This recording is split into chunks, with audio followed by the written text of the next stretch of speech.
안녕하세요, 모항입니다. 올 시즌 정말 오랜만에 용병 3인방이 제 몫을 해주면서 행복하게 교체 없이 완주를 했던 시즌이었습니다. 용병 3인방이 시즌 끝까지 팀에 있던 적은 있었지만 이렇게 용병 3인방이 제대로 된 활약을 하면서 시즌 끝까지 완주했던 건 15년 린네아 이후 처음이라는 생각이 드네요.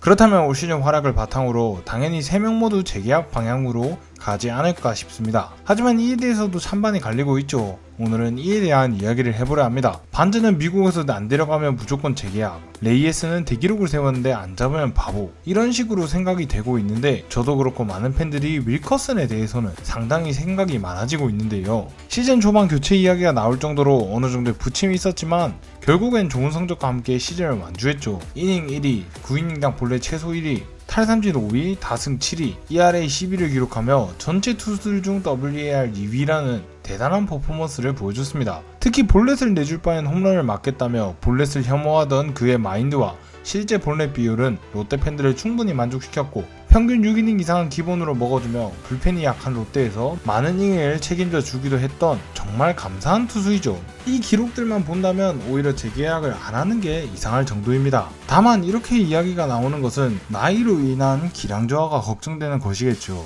실제로 윌커슨의 세부 성적들을 살펴보면 피안타율, 피장타율이 굉장히 증가했으며 무엇보다 홈런 비율이 2배 이상 증가하면서 구위 저하에 대한 우려를 할 수밖에 없는 모습을 보여줬습니다. 그리고 유난히 더웠던 올 시즌 여름 체력 문제가 있어 보이듯이 윌커슨이 그 기간 동안 성적이 정말 안 좋았죠. 그 기간 동안 평균 이닝이 5이닝을 겨우 넘겼으며 피안타율과 POPS를 보면 시원하게 맞았다는 느낌을 줬는데요. 이런 증세를 보이는 투수들의 공통점은 주무기가 돼야 할 직구 구위가 약해졌다는 건데 윌커슨 역시 직구 평속이 줄어들었고 피안타율과 피장타율 모두 유의한 증가를 보였습니다. 이는 윌커슨의 에이징 커브가 이미 진행 중임을 뜻하는 수치들이라고 생각이 드는데요. 일단 내년 같이 시작하고 중간에 교체라는 선택지도 있겠지만 중간에 들어올 용병의 적응 문제라든지 부진한 용병의 교체 전까지의 성적이 팀 성적에 미칠 영향까지 고려한다면 최적의 용병을 시즌 시작 전에 찾아 넣는 게 베스트죠. 22년도 스트레일리를 생각하면 제가 무슨 말을 하는지 아실 겁니다. 22년 중반에 팀에 돌아온 스트레일리는 그 이전 년보다도 좋은 모습을 보여주며 반시즌 뿐이긴 해도 압도적인 성적을 거뒀습니다. 하지만 그 압도적인 성적 속에서도 왠지 윌커슨을 의심하게 하는 피안타율, 피장타율과 직구 관련 수치들을 보면 올 시즌 윌커슨과 비슷한 성격을 보이면서도 오히려 통합 피안타율과 피장타율은 윌커슨보다도 좋았죠. 볼넷이 굉장히 적은 윌커슨이 볼넷이 비교적 많았던 스트레일리와 WHIP가 거의 일치했다는 건 오히려 윌커슨이 더 얻어맞고 있다는 말이기도 하고요. 이렇게 비교했을 때 24년의 윌커슨보다도 22년의 스트레일리가 좋았다고 할 수 있는데 아시다시피 이 표면에 드러난 성적들을 바탕으로 스트레일리와 재계약을 한 롯데는 시즌 초부터 스트레일리가 엄청나게 난타를 맞다가 재구만져 흔들리기 시작하면서 아예 제 몫을 못한 모습과 함께 윌커슨과 교체가 됐었죠.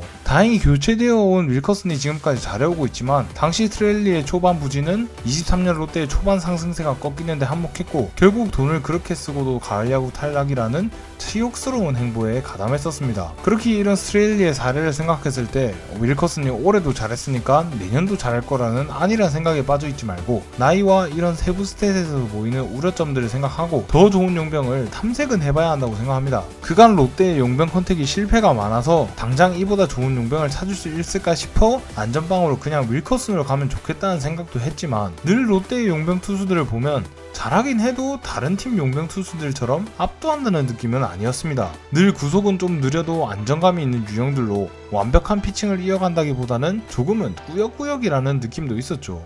올해 잘하고 있으면서 교체하자는 얘기가 단 한 번도 나오지 않은 반즈도 구위가 압도적이라고 하기엔 조금 애매하죠. 하지만 리그를 전체적으로 살펴보면 알 수 있다시피 이런 용병들과 달리 구위가 압도적인 용병 투수들이 있는 팀이 높은 성적을 차지해오고 있습니다. 그렇게 윌커슨이 안정적으로 잘해줬다지만 조금 더 압도적인 용병을 찾아낸다면 교체를 해보는 승부수를 가져보는 게 어떨까 싶습니다. 개인적으로 아직 마이너리그 성적에서 티는 나지 않았지만 구위와 제구가 괜찮은 비교적 젊은 투수들이 KBO에서 성공 확률이 높았다고 생각합니다. 그러니까 롯데도 안정적인 중견급 투수들 말고 아직은 성공하지 못했다 해도 큰 가능성이 보이는 그런 용병 투수를 데려와 성공시키는 그림으로 이번 시즌 용병 탐색을 한번 해봤으면 좋겠네요. 윌커슨이 충분히 잘해주긴 했지만 나이와 구위에 대한 확신이 떨어지는 윌커슨과 함께 상위권을 바라보기엔 조금 힘든 면이 있지 않나 싶습니다.